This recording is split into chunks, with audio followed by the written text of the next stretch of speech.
The merchant gasped in horror. His hands trembled as he dropped the heavy bag of gold coins, the very same coins he had cheated from the boy earlier that day. Now, those coins lay at his feet, scattered like the shattered pieces of his foolish greed. The bazaar, once filled with laughter and chatter, had gone deathly silent. Every man, woman, and child had frozen in fear. Before him stood not just the boy he had tricked, but something far more terrifying, the Jinn King himself. His towering figure was cloaked in swirling golden mist, his piercing eyes burning like molten fire. The air around him shimmered with power, crackling like a storm trapped in the desert heat. Even the night sky above the city darkened, as if the heavens themselves trembled before his wrath. The merchant staggered backward, his lips quivering. I didn't know. I swear, I didn't know, he pleaded, his voice barely above a whisper. The Jinn King took a step forward, and the ground beneath them trembled. You dare trick my son? His voice was like thunder rolling over the dunes. You dare steal from my blood? A powerful gust of wind tore through the market, lifting rugs, knocking over baskets, and sending merchants scrambling for cover. The merchant could barely breathe. His knees buckled, and he fell to the ground. He had spent his life deceiving others, tricking the poor, growing wealthy off the misfortune of simple folk. But never, never, had he thought he would cheat the son of a Jinn. The boy, the one he had laughed at earlier, now stood beside his father. His once sad, defeated eyes were now bright with power. He watched silently as his father raised a hand, the golden mist coiling around his fingers. The merchant felt something tighten around his throat, an invisible force lifting him from the ground. He kicked, he struggled, but there was no escape. This was it. The Jinn King's judgment had come. The story begins in the bustling heart of Baghdad, where the scent of roasted almonds and saffron fills the air, and merchants shout their wares from brightly colored stalls. The market is alive with the chatter of buyers and the jingling of coins. But no one is louder than Hakim, the cunning merchant, whose silver tongue can convince even the wisest man to part with his gold. Step forward, step forward. Hakim calls, his voice smooth as honey. The finest silks. The rarest spices. All at a price so fair, it is almost a gift. But Hakim never gives gifts. He is a master of deception. He fattens his purse by cheating the poor, charging 3 times the price for goods and selling empty promises to those too desperate to argue. And today, he has his eyes set on an easy target, a boy no older than 12, dressed in ragged clothes, his dark curls wild with the wind. The boy clutches a small pouch, his fingers gripping it tightly. Please, sir, he says, his voice quiet but steady. My mother is sick. I need medicine. Hakim's sharp eyes flick to the pouch. The boy is poor, yet there is something about him, his face, perhaps. The shape of his eyes? A strange glow beneath the dirt on his skin? But Hakim brushes off his curiosity. He only sees one thing, a chance to make money. Medicine? Hakim says, feigning concern. Oh, my boy, medicine is costly. But perhaps, he strokes his beard, pretending to think. Yes. I will make you a fair trade. He holds up a sparkling bottle, filled with a golden liquid. This, my dear child, is no ordinary remedy. It is the elixir of life. 1 sip will cure your mother instantly. The boy's eyes widen. He hesitates, then slowly offers his pouch. Hakim takes it eagerly and, without looking inside, shoves the bottle into the boy's hands. The boy uncorks the bottle, sniffs it, his face twists in confusion. The scent is not of medicine but of sweetened water. His heart sinks. He looks up, eyes filled with betrayal. This is not medicine. Hakim chuckles. Oh, but it is. You must believe, child. Faith is the strongest cure of all. He waves a hand, already turning away. The boy clenches his fists. He has been tricked. His mother still suffers, and now he has nothing left. A tear slides down his cheek, but he wipes it away. He will not cry. He will not beg. Instead, he whispers something under his breath. Words in a language no human should know. The sky above the market darkens slightly. The winds shift. But Hakim does not notice. That night, when Hakim returns to his grand home, he laughs to himself. Another fool, another coin, he mutters, shaking the pouch he took from the boy. He pours the contents into his hand, and his breath catches. Not gold. Not silver. But dust. The merchant stares. His heart pounds. He was so sure, he had taken the boy's money. But now, his fingers hold only a handful of fine, glittering sand. A low hum fills the air, a whisper in the wind. The shadows in his room grow longer, darker. The candlelight flickers violently. The air grows thick, heavy with something unseen. A presence. Then, a deep, echoing voice fills the room.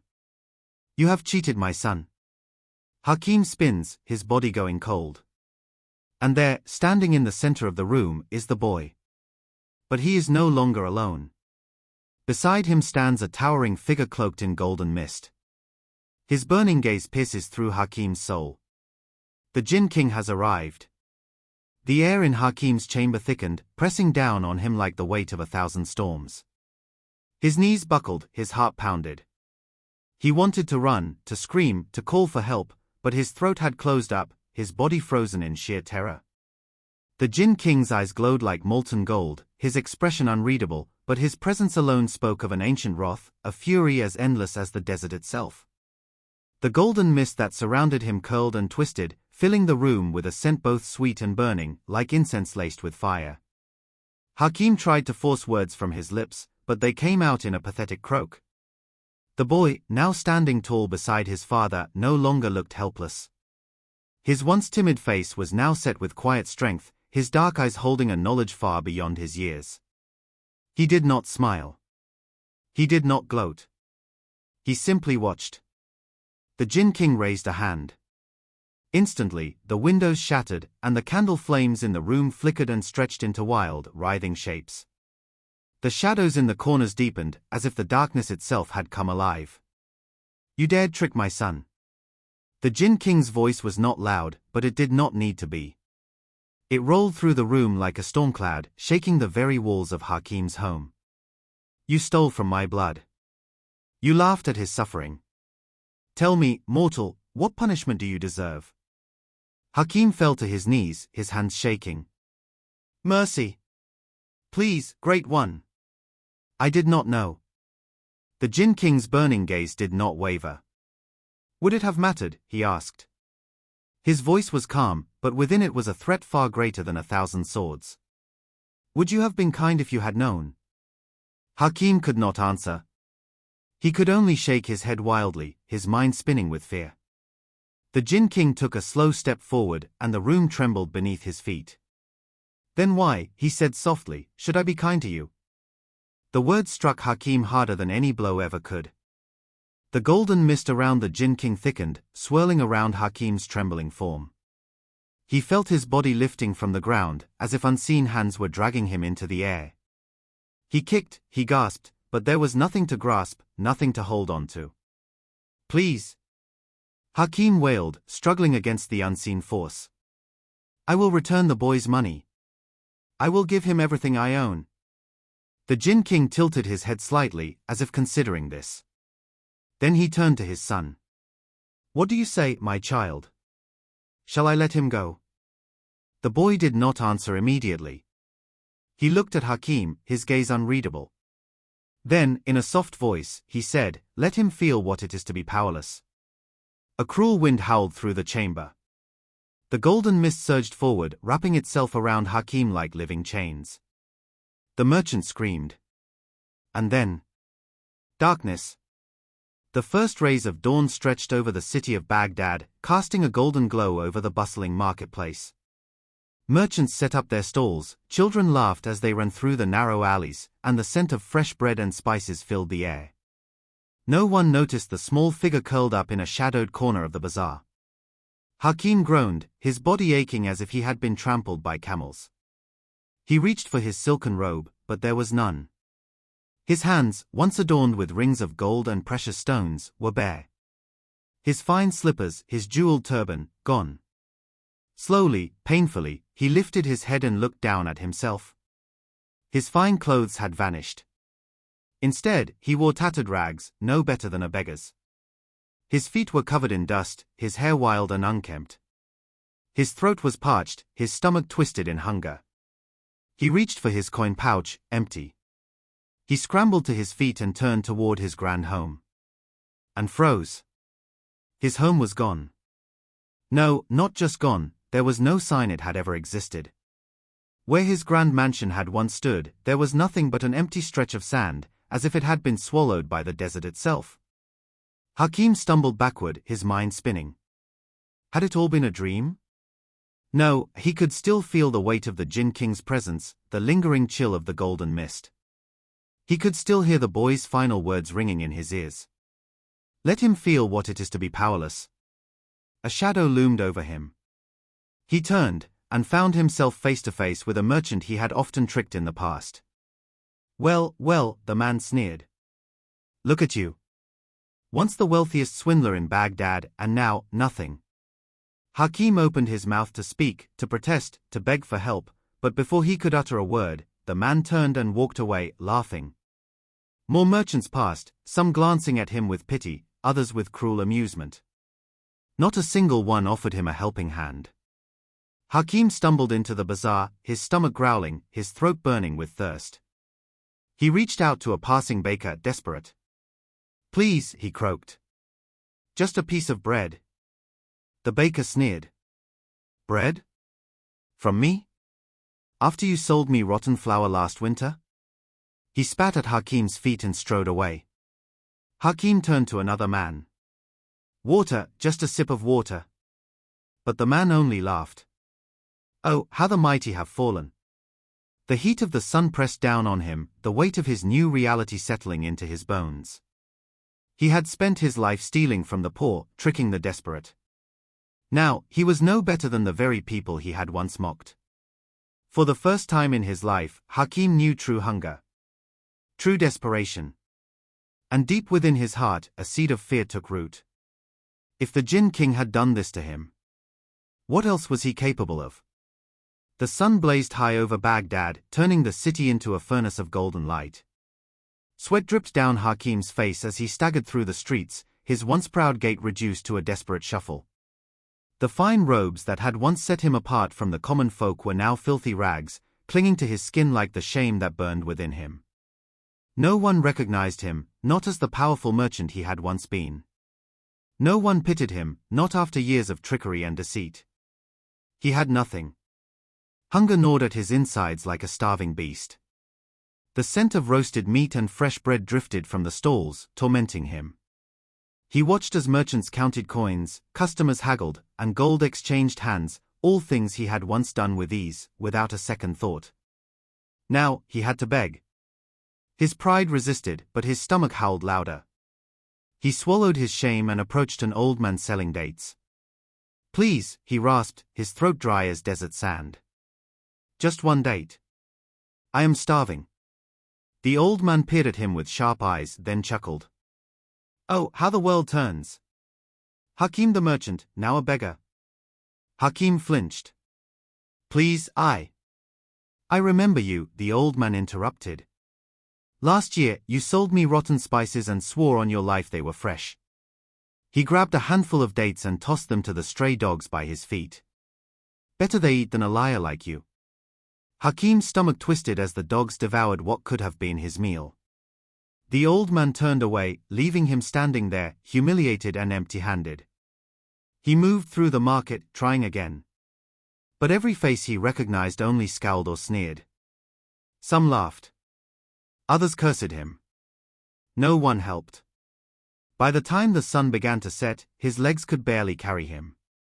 His stomach clenched painfully, his throat ached with thirst. He collapsed near a well, watching as people filled their jars, the water sparkling like liquid diamonds. He reached out. Just a sip. A boy kicked his hand away. This well is for people, not thieves. Hakim recoiled as the child spat at his feet. And then he understood. This was no simple punishment. This was not just about losing his wealth. The Jinn King had not taken only his riches. He had taken away his place in the world. People despised him now. He could no longer buy their favor. He had become powerless. And worst of all, the boy, the son of the Jinn King, was still watching. Hakim felt it, even before he turned his head. A presence, quiet yet powerful. And there he was. The boy stood across the street, dressed in a simple robe, his expression unreadable. His dark eyes held no anger, no gloating, just a quiet judgment. Hakim's breath caught in his throat. He tried to rise, to crawl toward the boy. "Please," he gasped. "Undo this. I have learned my lesson." The boy tilted his head slightly, as if considering. Then he said, "Not yet." And he vanished. Hakim stared at the empty space where the boy had stood, his mind spinning.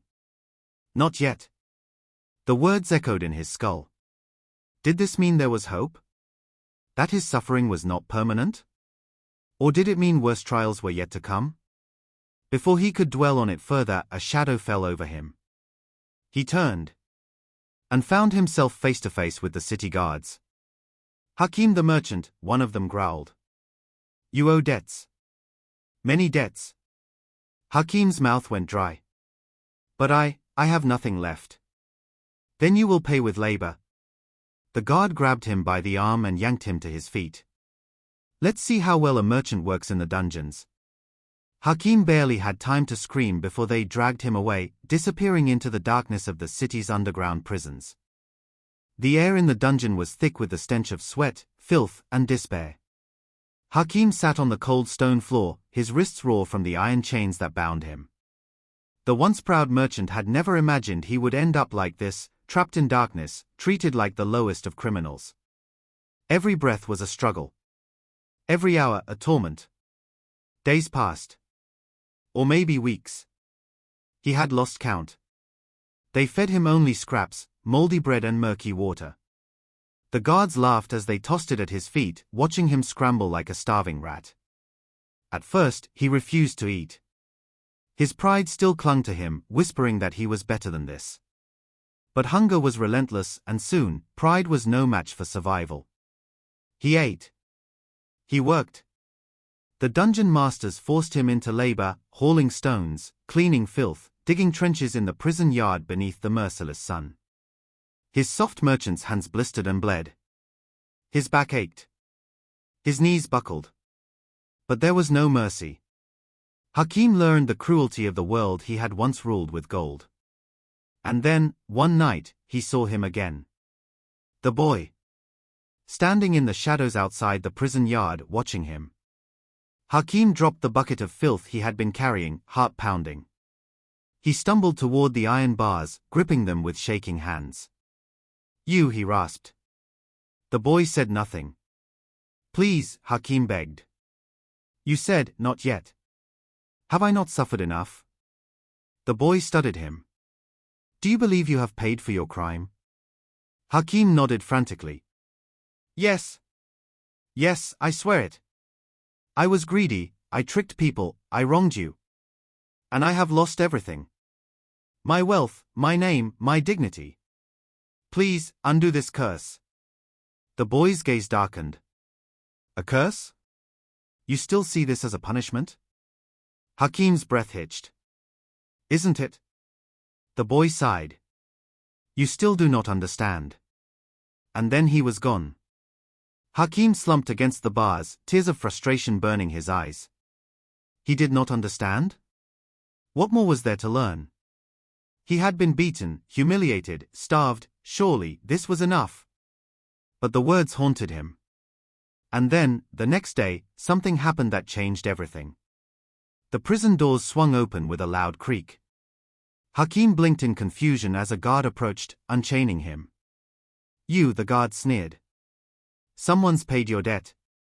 Hakim barely had time to register the words before they shoved him outside. The sun blinded him. The fresh air filled his lungs. Free. He was free. But who had freed him? He staggered forward, his body weak from weeks of labor.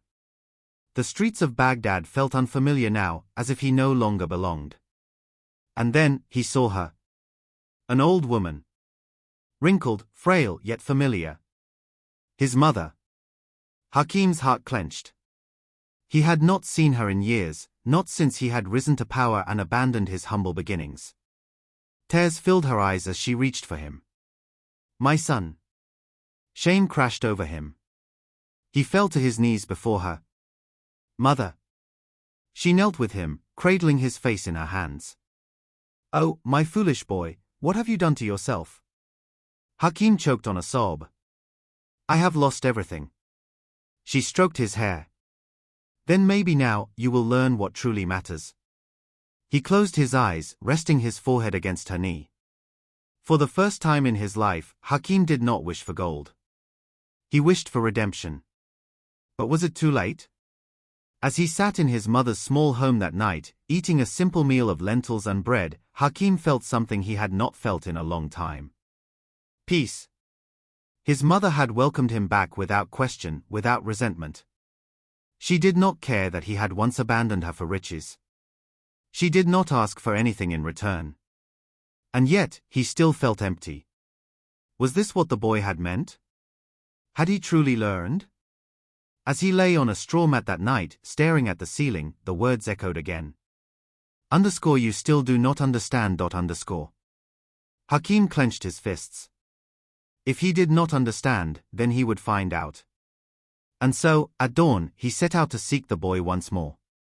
He searched through the city, asking questions, following rumors. No one knew the boy. No one had ever heard of him. It was as if he had never existed. But Hakeem knew the truth. And then, as he stood by the river at sunset, frustration burning in his chest, a whisper of wind curled around him. And the boy appeared. Calm. Silent. Watching. Hakeem's heart pounded. He fell to his knees. Tell me, he pleaded. What must I do? The boy's eyes gleamed in the fading light. Give. Hakeem frowned. Give what? The boy stepped closer. Everything. A chill ran through Hakeem's spine. And before he could ask what that meant, the boy disappeared once more. But the moment the boy vanished, something else appeared. A figure, cloaked, hidden in the darkness. And a blade, gleaming in the moonlight. Before Hakeem could react, the assassin lunged. The blade sliced through the air, aimed straight for Hakeem's heart. Instinct took over. He threw himself backward, stumbling onto the rocky ground as the assassin's dagger missed him by inches. The glint of steel caught the moonlight as the cloaked figure moved with deadly precision. Hakeem scrambled to his feet, his pulse pounding in his ears. Wait! Who sent you? The assassin did not answer. Another strike came, swift and merciless. Hakeem barely dodged it, feeling the cold kiss of metal graze his arm. Pain burned through him, but he could not afford to stop. He turned and ran. The streets of Baghdad stretched before him, empty at this late hour. His feet pounded against the dirt, lungs burning as he dashed through narrow alleys, knocking over crates and baskets in a desperate attempt to slow his pursuer. But the assassin was fast. Too fast. Hakeem turned a corner, only to skid to a stop. A dead end. His breath hitched. He whirled around just as the assassin emerged from the shadows, blade poised for the final strike. Hakeem pressed his back against the wall, his mind racing. Was this it? Was this how he would die? The assassin took a step forward and then a powerful gust of wind howled through the alley. The air shimmered. The shadows thickened. And suddenly, the assassin was lifted off his feet, an unseen force gripping him like an invisible hand. The man gasped, struggling, his dagger clattering to the ground. His cloak billowed as if caught in a storm, but no wind touched Hakeem. And then, he was flung backward with terrifying force, vanishing into the darkness. Silence. Hakeem stood frozen, his chest heaving. And then he heard it. A voice, soft, yet carrying the weight of an ocean. You are not ready to die yet, merchant. Hakeem turned, and there, standing in the moonlight, was the boy. Or was he a boy at all? His eyes glowed like molten gold, his shadow stretched unnaturally, and the air around him seemed to hum with unseen energy. Hakim's knees nearly buckled. He dropped to the ground, bowing his head. What are you? The boy's gaze bore into him. I told you. I am no ordinary child. Hakim swallowed hard, his mind spinning. And the assassin, who sent him? The boy's expression darkened. Those who fear change. You are no longer who you once were, Hakim. And that threatens those who thrived under your greed. Hakim clenched his fists. I don't understand. Why would someone want me dead? The boy stepped closer. Because you still have a role to play. And there are those who wish to stop you before you fulfill it. Hakim's blood ran cold. What role? The boy smiled, a knowing, almost amused smile. That, he said, is for you to discover. And then, as quickly as he had appeared, he was gone. Hakim could not sleep that night. His mother had long retired, but he sat by the small window of their modest home, staring at the distant glow of the city's lanterns. Someone had tried to kill him. Someone had paid for his freedom. Something, was guiding him. The pieces didn't fit. His whole life had been about gold. Power. Business. And now, it was about survival. And something more. But what? Morning came, and with it, a decision. If there were people who wanted him dead, he needed to know why. And there was only one place to start. His past. The marketplace was as lively as ever. The scent of spices, the calls of merchants, the laughter of children, it was all the same. And yet, Hakim felt like a stranger. The people who once feared and respected him barely glanced his way now. He had no wealth, no status. He was just another man. But he was not here to reclaim his riches. He was here for answers. He approached a familiar face, Omar, a merchant who had once been his competitor, then his ally, then his enemy. Omar frowned when he saw Hakim. You have some nerve showing your face here. Hakim ignored the hostility. Tell me, who paid for my release? Omar's eyes narrowed. Why should I tell you? Because last night, someone tried to kill me. Omar's expression faltered. He glanced around, as if checking for eavesdroppers, then sighed. Come with me. Inside Omar's small shop, the scent of tea and parchment filled the air. Omar locked the door before speaking. It wasn't me, he said. But I know who it was. Hakim leaned forward. Who? Omar hesitated. A woman. She came to me, desperate. Said she needed gold, enough to buy a man's freedom. Hakim's heart pounded. Describe her. Omar nodded. Older. Not rich, but not poor either. Dressed like a widow. He paused.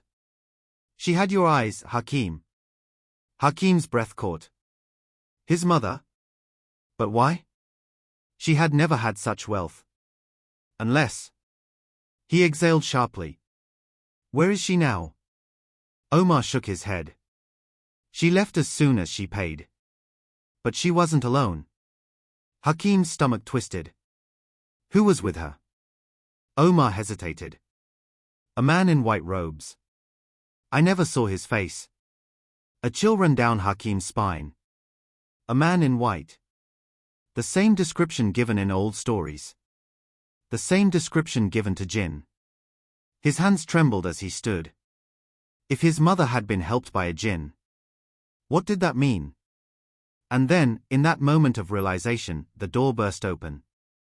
A group of armed men stormed in, swords drawn. Omar barely had time to shout before one of them grabbed Hakim by the collar. You have been summoned, the man growled. Hakim's blood ran cold. By whom? The man's grip tightened. The marketplace was alive with its usual chaos, merchants shouting their wares, the clinking of gold coins, and the scent of spices and roasting meats filling the air. But for Hakim, the once lively world now seemed distant, like a scene painted behind glass. He sat in the back of a cage, his wrists bound in thick iron shackles. His heart pounded, but he refused to let fear take over.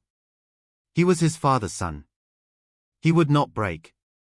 The merchant who had tricked him, Abbas, smirked as he spoke to a man cloaked in white.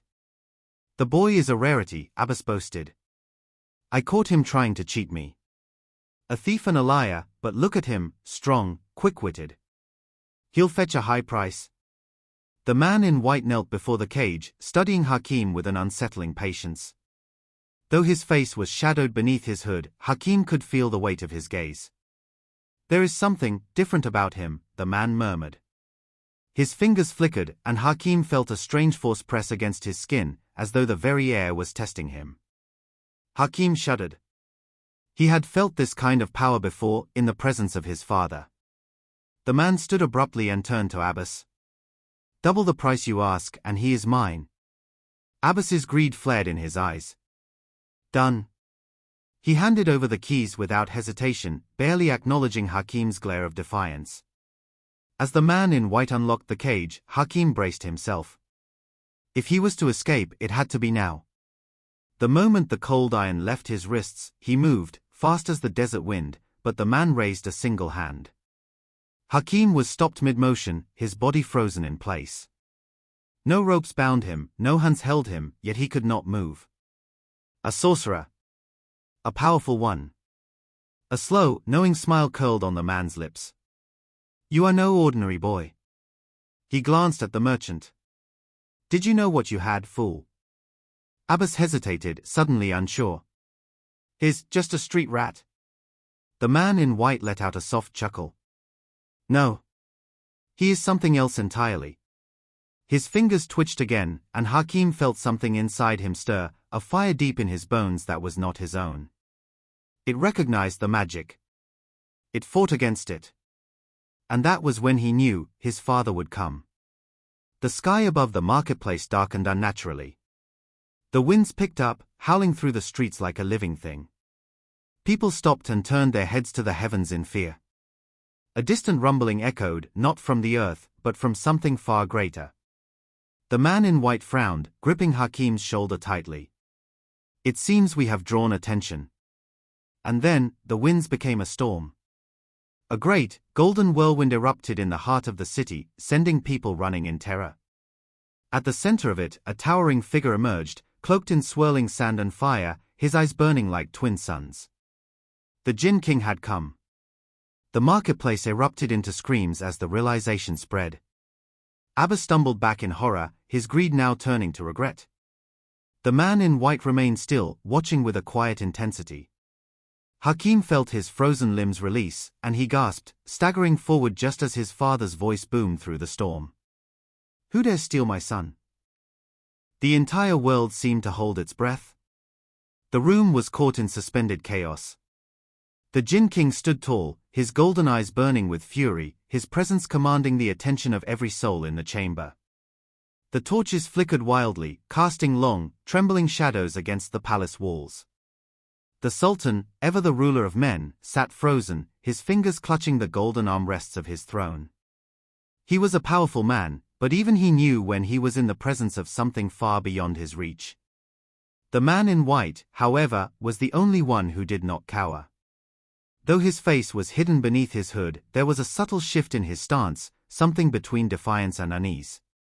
He lifted a single hand, and the air around him wavered like heat on the desert sands. You have no authority here, Jinn King, he said, his voice cutting through the silence like a knife. This is the Sultan's domain. The Jinn King's lips curled into something that was neither a smile nor a snarl. You speak as though the sky does not bow to the desert winds. I do not need permission to stand where I choose. Hakim, still on the ground, watched the exchange in stunned silence. He had seen many things in his life, deception, betrayal, power, but nothing compared to the raw energy emanating from the two beings before him. He dared not move, lest he draw attention to himself. The Sultan finally found his voice. This is a misunderstanding, he said carefully, his tone betraying the slightest tremor. The boy. He is my son, the Jinn King interrupted, his voice echoing with ancient authority. The very walls of the palace seemed to pulse in response. A murmur spread through the guards, many of whom exchanged nervous glances. To invoke the wrath of a Jinn King was to invite ruin. The very foundation of Baghdad trembled beneath their feet. The man in white, however, was undeterred. His fingers curled slightly, and a sudden gust of wind burst through the chamber, lifting sand from unseen cracks in the floor. The torches flickered more violently, their flames threatening to go out. The Jinn King watched him with knowing eyes. "Do you truly wish to test me, Shadowling?" For the first time, the man in white hesitated. The Jinn King took a step forward, and with it, the entire palace seemed to groan in protest. He extended his hand, fingers glowing with a golden hue, and the air thickened with power. "You have meddled long enough," he said, his tone calm, yet carrying the weight of a storm. "Leave now, or I shall remind you why your kind fears mine." The man in white stood motionless for a moment. Then, with an almost imperceptible tilt of his head, he turned to the Sultan. "You should consider your alliances more carefully, Majesty." And with that, he vanished into the air, leaving nothing but a swirling gust of sand where he had once stood. The Jinn King turned his burning gaze toward the Sultan. "You will not touch my son again." The Sultan, visibly shaken, nodded once. He had no choice. Hakim barely had time to process what had happened before the Jinn King turned to him. His fierce expression softened slightly. "Come, my son. We leave." And without another word, a whirlwind of golden sand enveloped them both. When it cleared, they were gone. The world around Hakim dissolved into a blur of golden light and roaring wind. The grip of the Jinn King was firm but not cruel as they soared above the city, leaving the terrified marketplace behind. The howls of the storm faded as they ascended into the sky, the towering spires of Baghdad shrinking beneath them. Hakim clutched his father's arm, his heart pounding. He had always known his father was powerful, but witnessing him command the very elements was something else entirely. The air hummed with magic, wrapping around them in protective currents as they traveled. "Where are we going?" Hakim finally found his voice, though the wind tried to steal it away. "Home," the Jinn King answered, his voice deep as the desert sands. "It is time you learned who you truly are." The words sent a shiver down Hakim's spine. He had spent his life navigating the streets of Baghdad, learning the ways of men, bartering, surviving. Now, he was being taken somewhere else, somewhere he belonged but had never known. The golden storm carried them over vast deserts, across shifting dunes and silent valleys. Hours passed in an instant. Then, as suddenly as they had departed, the storm stilled. The world around them settled into an unnatural calm. Before them stood a palace unlike any Hakim had ever seen. It shimmered as if woven from sunlight and fire, its towers reaching into the heavens. The air around it pulsed with unseen energy, ancient and powerful. The gates opened without a sound as they approached, and beyond them lay a world of wonders, floating gardens, rivers of molten gold, walls inscribed with shifting glyphs that whispered as they passed. Hakim barely noticed when his feet touched solid ground again. He turned to his father, his mind spinning with questions. "What is this place?" "The heart of our realm," the Jinn King said, watching him closely. "And your true home?" Hakim took a hesitant step forward, the weight of the revelation settling in his chest. He had spent his life believing he was just a boy of the streets, clever and quick but ordinary. Now, he stood on the threshold of a kingdom not of men, but of magic. And for the first time, he wondered if he truly belonged to either world at all. Hakim's heart pounded as he stepped through the towering gates of the Jinn King's palace. The shimmering halls seemed alive, shifting and breathing like the wind over the desert. The walls were etched with golden runes that pulsed with an inner light, whispering secrets in a language he did not yet understand. His father led him through vast corridors where flickering torches cast no shadows. Jinn of all sizes and forms bowed as they passed, their eyes gleaming with recognition and curiosity. Hakim felt their stares burn into him, their whispers wrapping around his ears. "This is the son of our king," one murmured. "He looks human. Does he even know what he is?" Hakim swallowed hard, pushing down the doubts rising in his chest. He clenched his fists. He would prove himself, whatever it took. The Jinn King finally stopped before a massive door, engraved with swirling flames. With a wave of his hand, the doors groaned open, revealing a chamber so vast it seemed endless. At its center, atop a dais of obsidian, stood a throne wreathed in blue fire. "This is the throne of our ancestors," the Jinn King said, turning to Hakim. "And one day, it will be yours." Hakim's breath caught. The weight of his father's words crashed down upon him. Him? A ruler? He had barely learned to survive on the streets of Baghdad, and now he was meant to command an entire kingdom? "But I'm not ready," he blurted out. "I don't even know how to use magic." The Jinn King smiled. "Then it is time you learned." With a flick of his wrist, a gust of fire erupted from the air, swirling in his palm like a living thing. Hakim took a step back, eyes wide. "The blood of the Jinn runs through you," his father said. "It only needs to be awakened." Before Hakim could protest, the flames leaped from his father's hand and struck his chest. He gasped as heat surged through his veins, his vision swimming with golden light. The whispers in the walls grew louder, the runes flashing as if responding to him. The ground beneath his feet trembled. The air crackled with energy. Then, suddenly, pain. Blinding, searing pain. Hakim screamed as fire surged through his body, as if his very soul was being reforged in molten gold.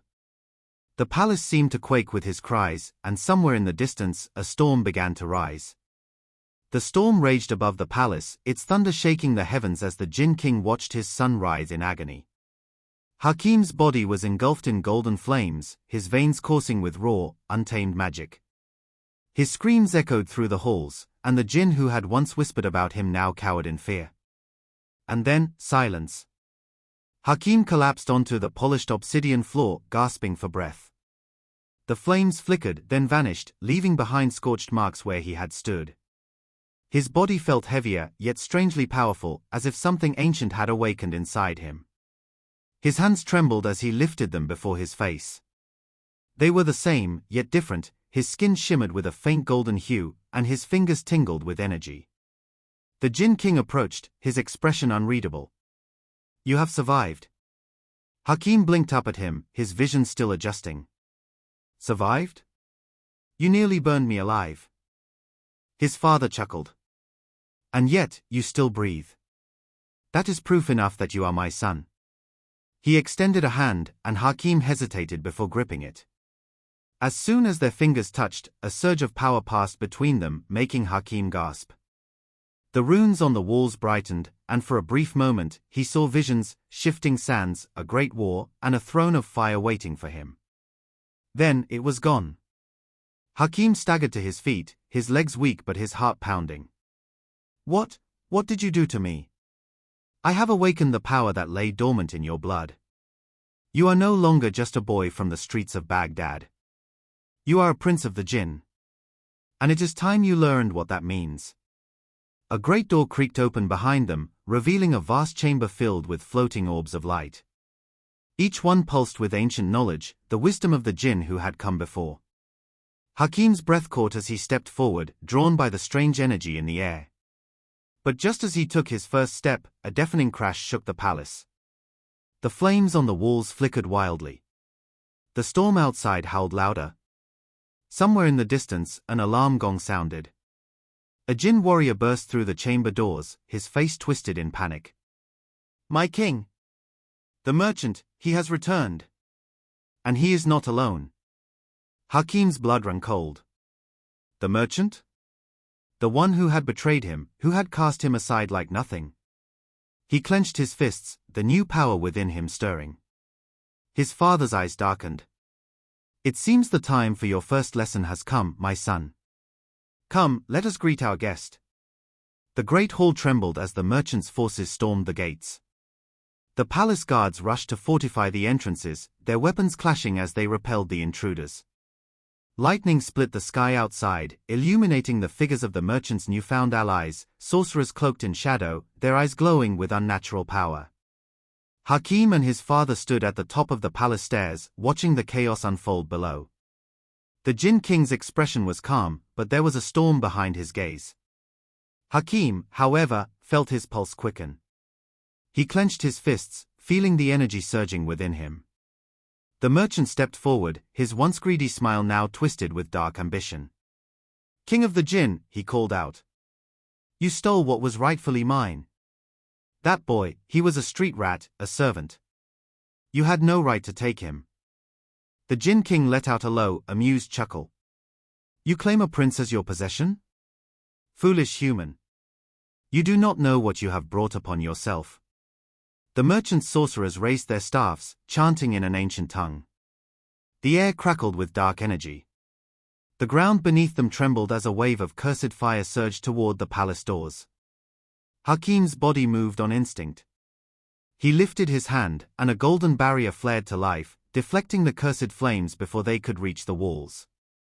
The effort left him breathless, but he felt something stir deep inside him, a well of power he had yet to fully understand. The Jinn King nodded approvingly. Good. You are beginning to awaken. The merchant's face contorted with rage. You dare defy me, boy? I gave you shelter, fed you. And this is how you repay me? Hakim's chest tightened. He had once feared this man, once thought him powerful. But now, looking at him, he saw him for what he truly was, a greedy man, desperate and weak in the face of true power. You tricked me, Hakim said, his voice steady. You cheated me out of my earnings, treated me like dirt. You are nothing to me. The merchant let out an enraged cry and hurled a dark orb toward Hakim. Before it could strike, the Jinn King moved with inhuman speed, catching the cursed magic in his bare hand. The energy dissipated like smoke. He turned his gaze back to the merchant, unimpressed. You have made your choice, the king said coldly. And now you will face the wrath of the Jinn. With a single motion of his hand, the palace doors burst open, revealing an army of Jinn warriors. Their eyes burned like embers, their forms flickering between flesh and smoke. The merchant took a step back, fear finally breaking through his arrogance. Then, a new figure emerged from the shadows behind him, one even the Jinn King did not expect. A cloaked figure, taller than the rest, stepped forward. The air around them warped with dark energy. When they lifted their hood, Hakim gasped. It was a woman, her face half covered by a golden mask, her eyes glowing with the same energy as the sorcerer's. But her aura was different, deeper, almost Jinn-like. She smiled. You did not think you were the only one with hidden blood, did you? The Jinn King's eyes narrowed. Who are you? She laughed, and with a flick of her wrist, the entire palace began to tremble. The palace shook violently as the masked woman's power surged through the air. Statues cracked, tapestries ripped from the walls, and the very foundation of the Jinn King's domain trembled beneath her might. Hakim struggled to keep his balance as dust and debris rained from above. The Jinn King's gaze darkened. I asked you a question, he said, his voice calm yet commanding. Who are you? The woman smirked. Names have power, Jinn King. But if you must call me something, you may call me Zura. She tilted her head slightly, her golden mask gleaming under the flickering torchlight. And I am here to take what is rightfully mine. The merchant, now trembling, stepped aside. Lady Zura, I. Silence, she snapped, her voice echoing unnaturally. You have done well to bring me here, but your use has ended. She lifted her hand, and the merchant clutched his throat as if an invisible force had gripped him. He gasped for air, his face turning red with panic. Hakim felt a chill run down his spine. This woman was no ordinary sorceress. The Jinn King raised his hand, and in an instant, the power constricting the merchant's throat vanished. The man fell to his knees, coughing and gasping. I will not allow you to harm those under my rule, the Jinn King said. His voice held an undeniable authority. Zura let out a soft chuckle. Your rule?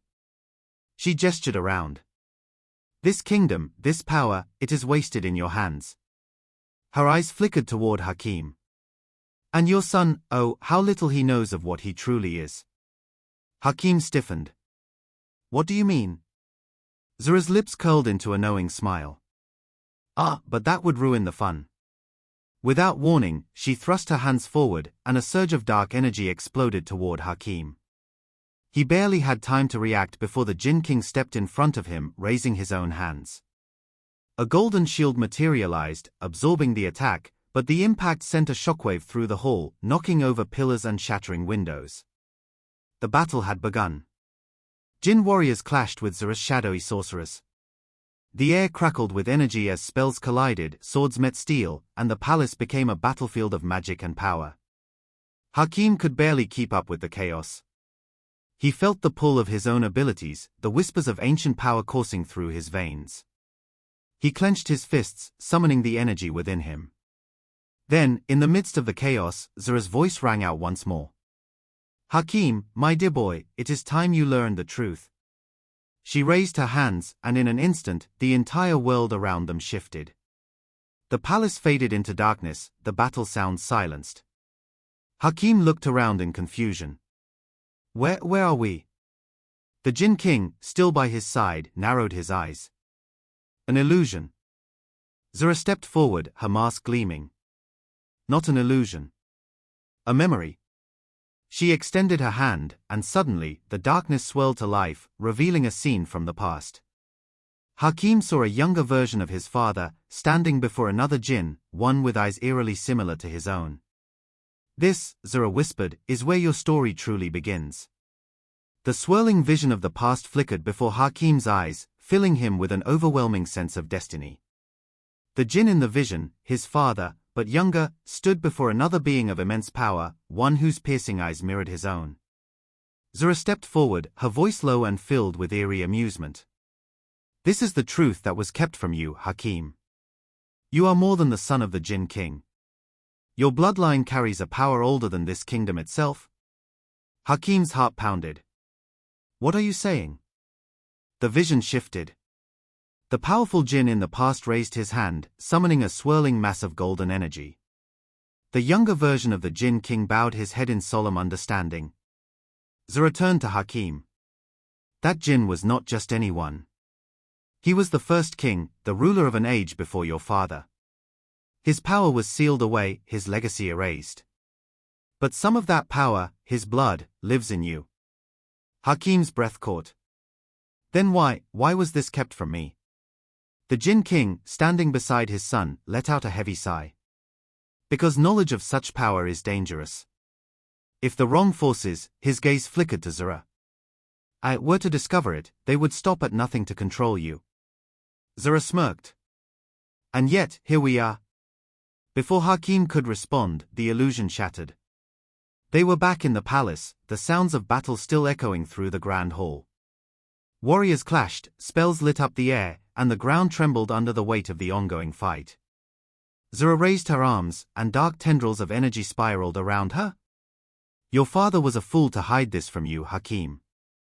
But it does not matter. The truth is out now. She stepped back, her power growing. And soon, you will have to choose, his rule or your own destiny. With a final burst of magic, she vanished into the shadows, leaving behind only the echoes of her haunting laughter.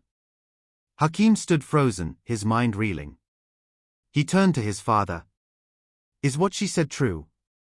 The Jinn King nodded solemnly. Yes. And now, you must decide what to do with this knowledge. Hakim clenched his fists.